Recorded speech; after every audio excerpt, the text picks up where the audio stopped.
¿Cuántos de nosotros tenemos problemas de visión en la vista, en nuestros ojos? Tenemos que usar anteojos o lentes para poder ver bien. Algunos usan lentes más gruesos que otros. Algunos de nosotros, de hecho, sin anteojos, sin lentes, no pueden ver bien prácticamente nada. Eh, el problema de la vista es un tema muy importante. Imagínate cuán difícil es para una persona que nace en condición de ceguera. Tiene que aprender a ver el mundo, ver entre comillas, usando su imaginación y su mente. Y tiene otra percepción muy distinta que aquellos que vemos. Pero me imagino que quizás es particularmente más difícil cuando alguien que nace con la capacidad de ver, con buena visión, que por alguna enfermedad o alguna situación en el tiempo en su vida va perdiendo la visión hasta quedar completamente ciego. En esa situación, en esa circunstancia, me imagino que es aún mucho más difícil, pues alguien que ya vio que pierde la vista, queda con ese vacío, ese recuerdo de lo que fue y lo que ahora sus otros sentidos perciben, hace que añore lo que él conoció, lo que esa persona conoció. Parece que la historia que tenemos hoy día en Marcos de la sanidad de este hombre ciego, se trata de alguien que vivió así, que tuvo buena visión hasta que en algún momento en su vida perdió la visión. Eso lo podemos ver porque este hombre sabe cómo se ven los árboles y en un momento él dice, veo a los hombres que parecen árboles. Eso nos indica que este hombre quizás fue alguien que tenía la vista buena antes de perderla.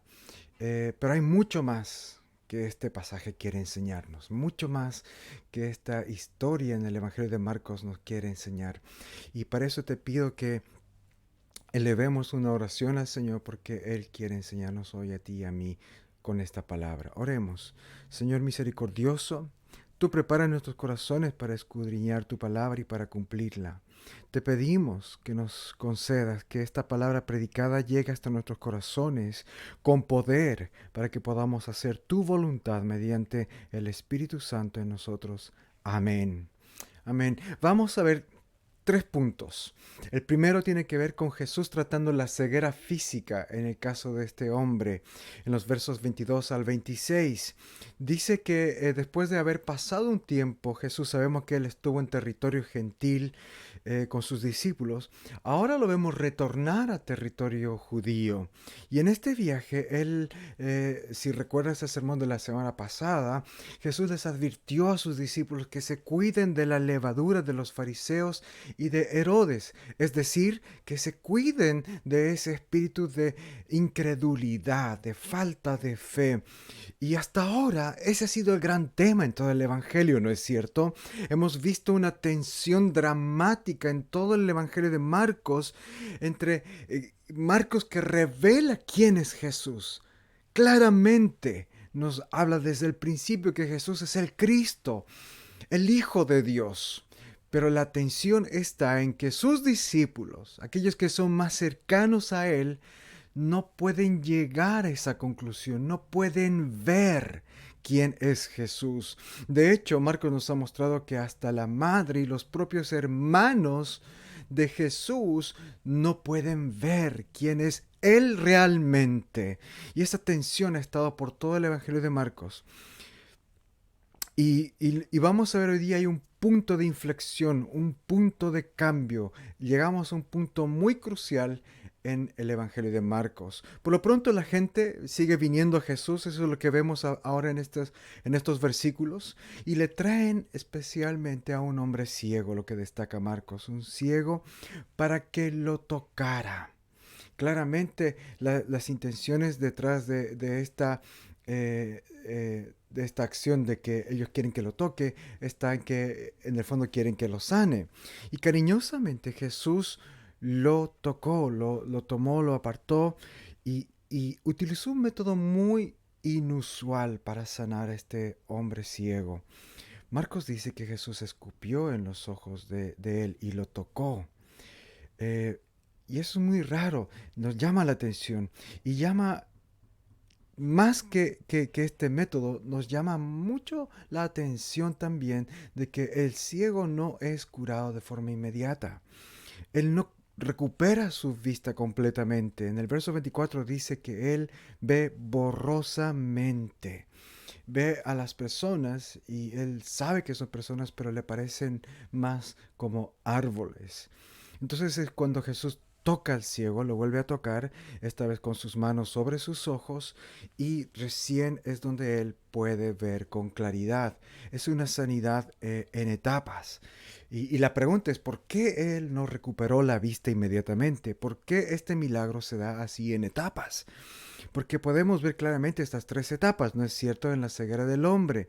La primera etapa,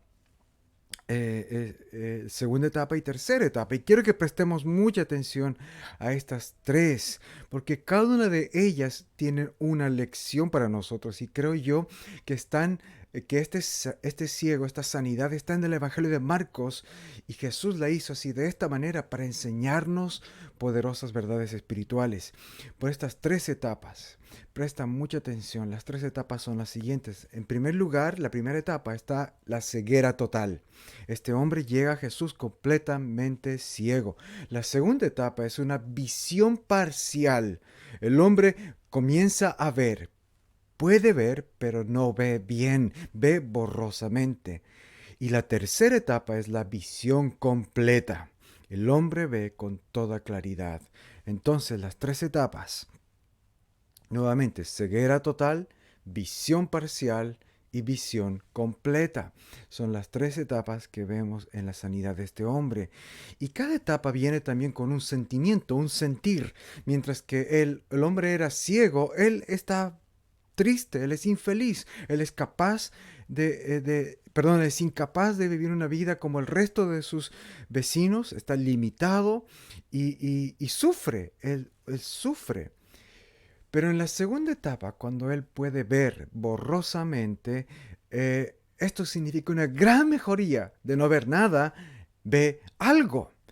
Pero su problema no está resuelto. Él puede apenas distinguir entre las personas de los árboles. Y esto habla de confusión, de duda, de titubeo. Todavía es una gran limitación.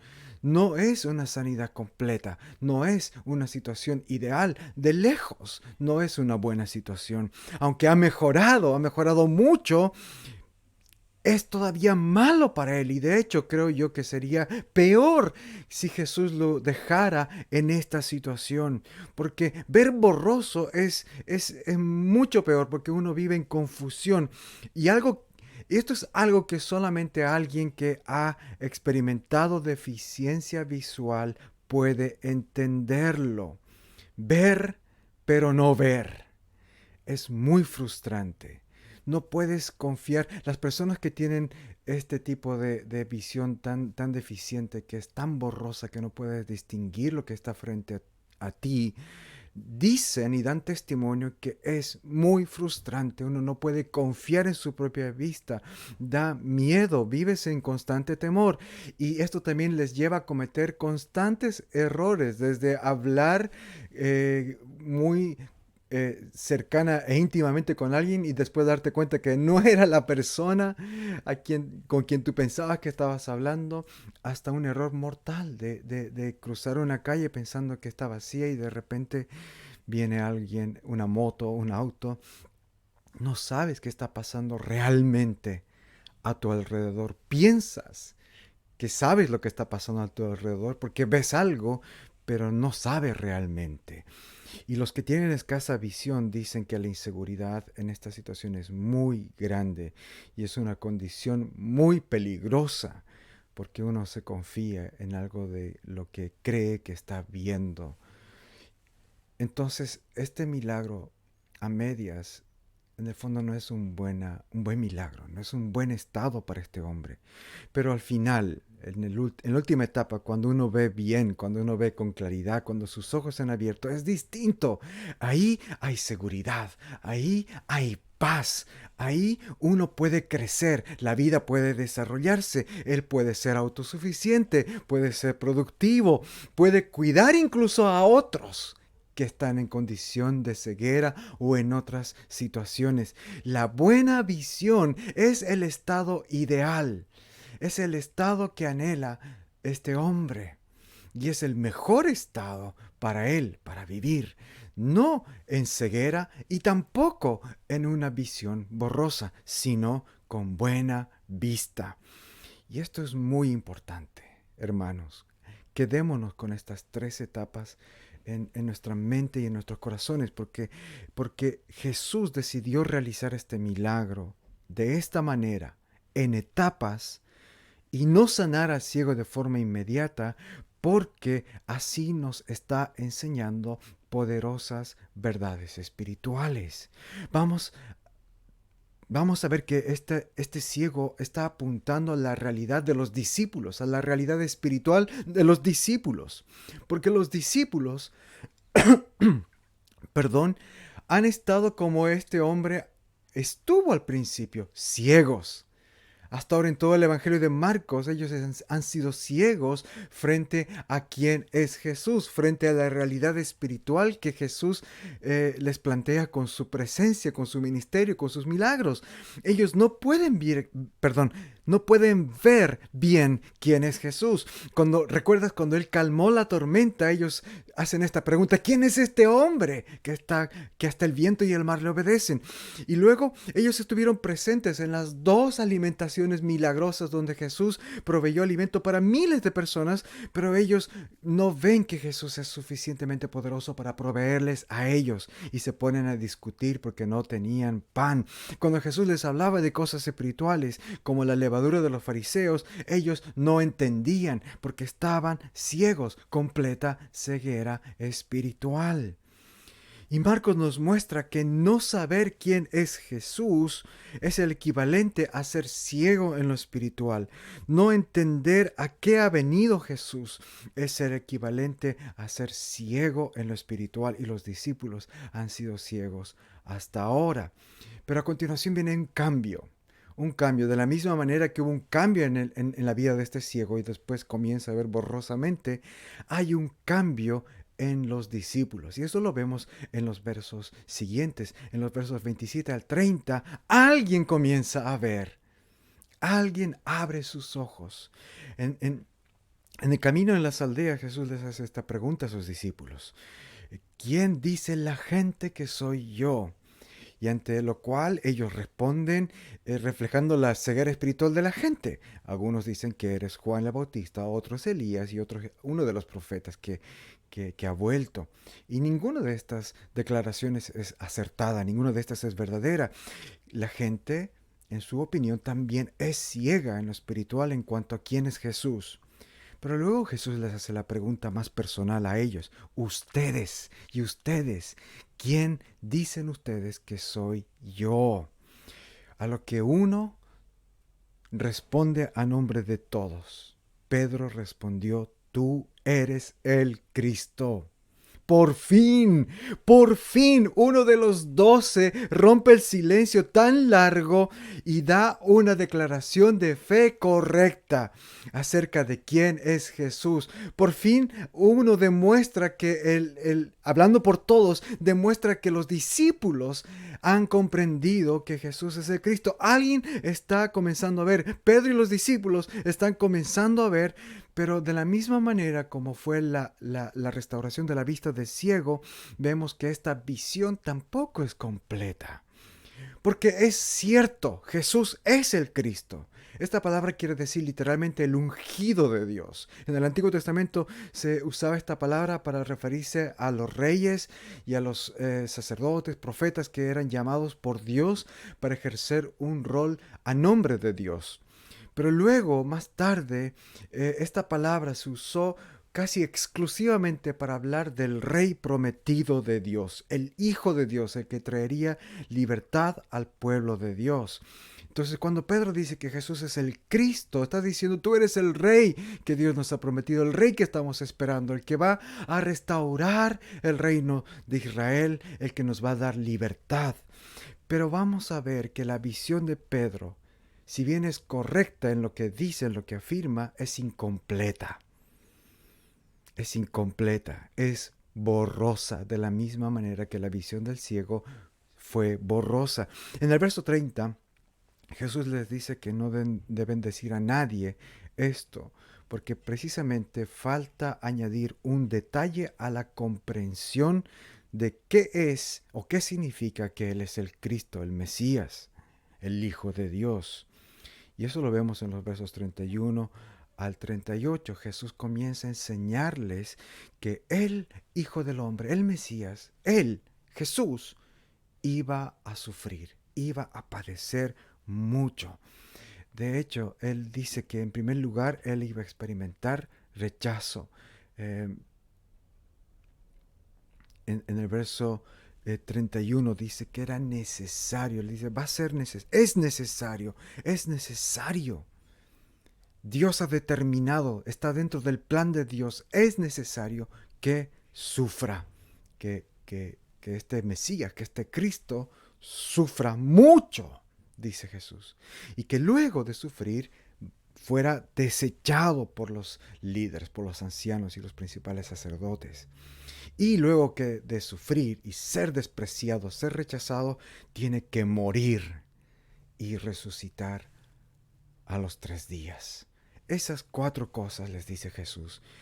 Es verdad, Él acepta que ellos le hayan reconocido como el Cristo, pero luego les dice, ok, este Cristo, sepan lo que es necesario, que este Cristo va a sufrir, va a ser rechazado, va a morir, pero va a resucitar.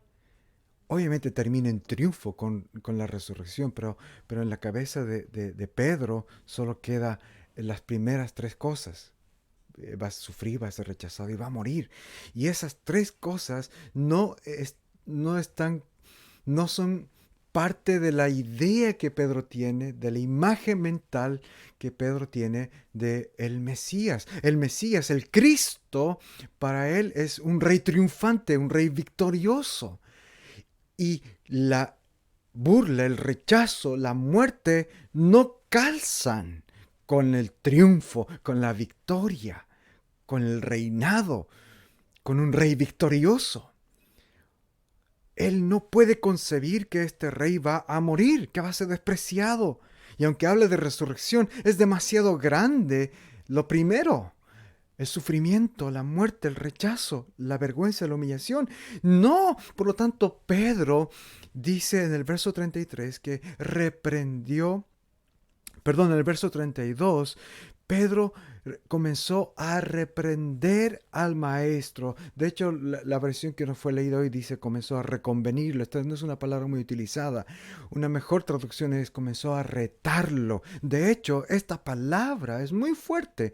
La palabra que está usando Marcos en el original aquí es la misma palabra que se utiliza cuando se describe una expulsión de demonios, cuando Jesús reprende, cuando Jesús expulsa y ordena callar a los demonios. Es esa misma palabra. Reconvenirlo, refutarlo, callarlo, retarlo, reñirle.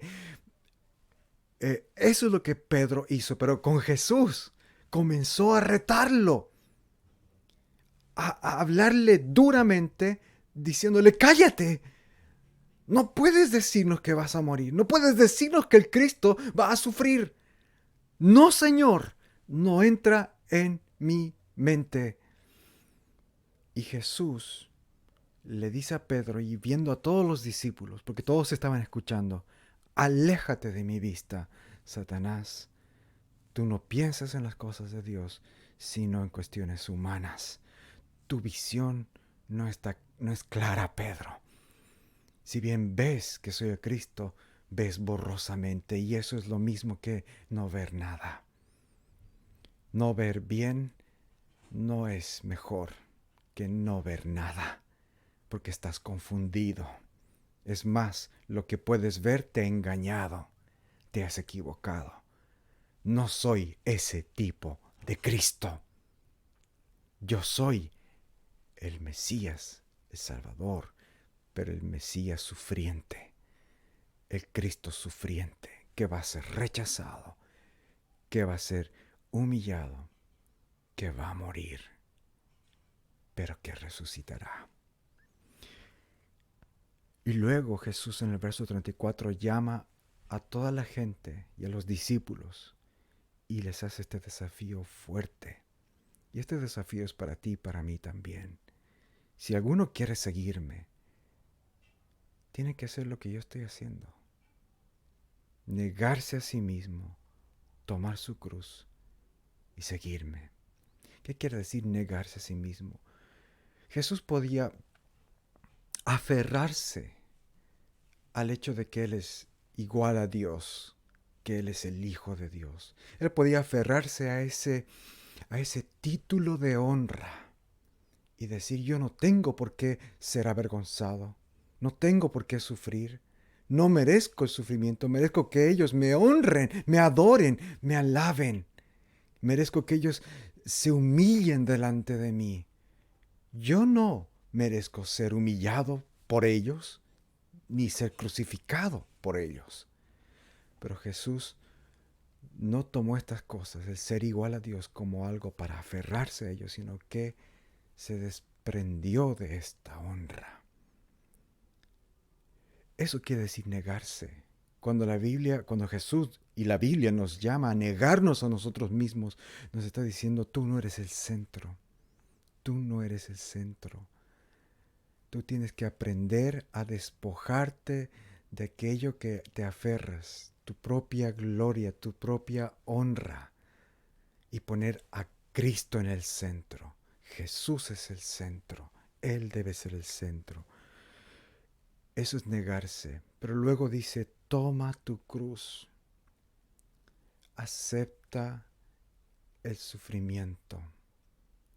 Porque negarse a ti mismo implica sufrimiento. Implica sufrimiento. Seguir a Cristo implica sufrimiento. Esta vida misma viene llena de sufrimientos. El punto es, ¿vamos a sufrir por nosotros, por nuestra causa, o por Cristo y su causa? Hay una gran diferencia. Yo voy a sufrir, tú vas a sufrir. Pero debemos asegurarnos de que si sufrimos, lo sufrimos por Cristo y en Cristo. Porque si sufro y me amargo porque yo me concentro que yo no debería sufrir, ¿por qué a mí me vienen las cosas? ¿Por qué a mí me viene la persecución? ¿Por qué a mí me viene la enfermedad? ¿Por qué yo estoy en el centro, constantemente en el centro? Jesús no hizo eso. Él puso en el centro la gloria de su Padre y fue a la cruz. Y aquí nos llama a hacer lo mismo. Niéguese a sí mismo, tome su cruz y sígame. Eso es ser un discípulo. Y eso es obtener la vida eterna. Verso 35. Todo el que quiera salvar su vida, la perderá. Y todo el que pierda su vida por causa de mí y del Evangelio, la salvará. ¿De qué sirve, dice Jesús, ganarse todo el mundo si pierdes tu alma? ¿O qué puedes dar tú por cambio de tu alma? Si esta generación, alguien se avergüenza de mí y de mis palabras, esta generación adúltera y pecadora, dice Jesús, también el Hijo del Hombre se avergonzará de él cuando venga en la gloria de su Padre con los santos ángeles.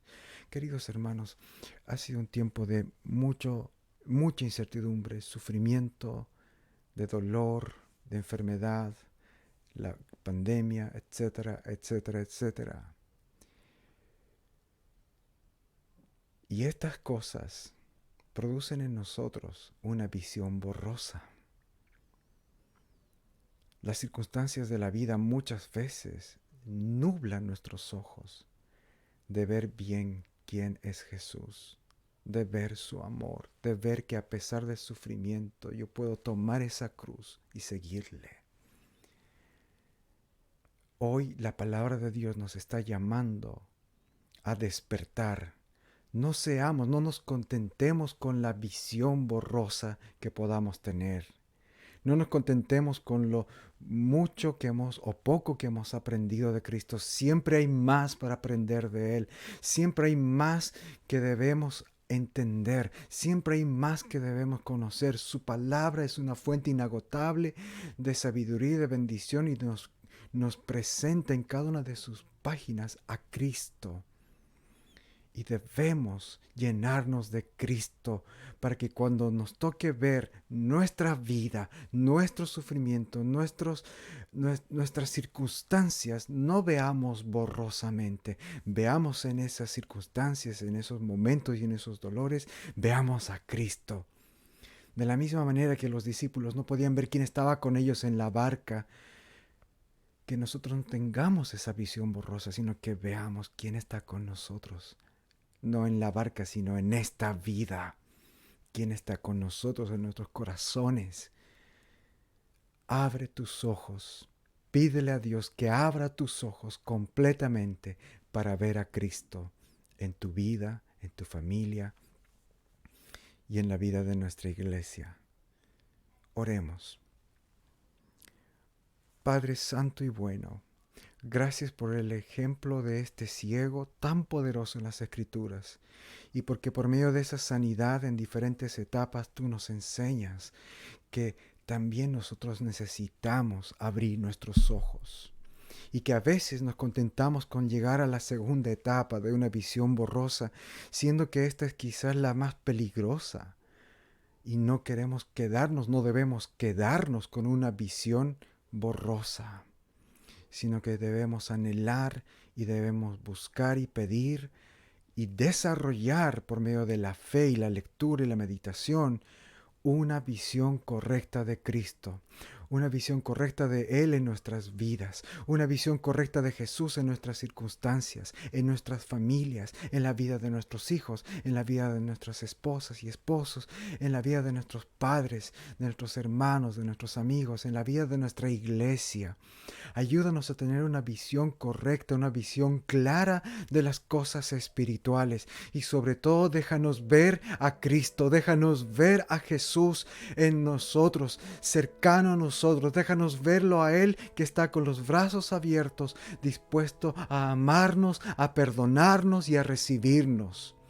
Y cualquiera sea nuestra circunstancia, lo más importante es tener una buena visión espiritual. Poder ver bien a Cristo, porque ¿de qué sirve ganar nuestras vidas, ganar salud, ganar el mundo entero si perdemos nuestra alma? ¿De qué sirve de que tengamos buena salud, de que estemos libres de problemas, de dolores y libres de ansiedades, si es que seguimos siendo ciegos o tenemos una visión borrosa? Queremos tener la verdadera vida, queremos tener claridad, queremos tener los ojos bien abiertos. Padre, te pedimos que hagas este milagro en nosotros. Nos arrepentimos de habernos contentado quizás o de habernos acomodado a una visión borrosa. Y hoy te rogamos que nos perdones y que restaures la visión espiritual. Abre los ojos de nuestros corazones. Abre los ojos de mi corazón. Quiero ver a Cristo. Lo hemos cantado tantas veces. Hoy queremos decírtelo con toda sinceridad. Desde el fondo de nuestro corazón, abre nuestros ojos. Te queremos ver. En el nombre de Jesús. Amén. Dios te bendiga.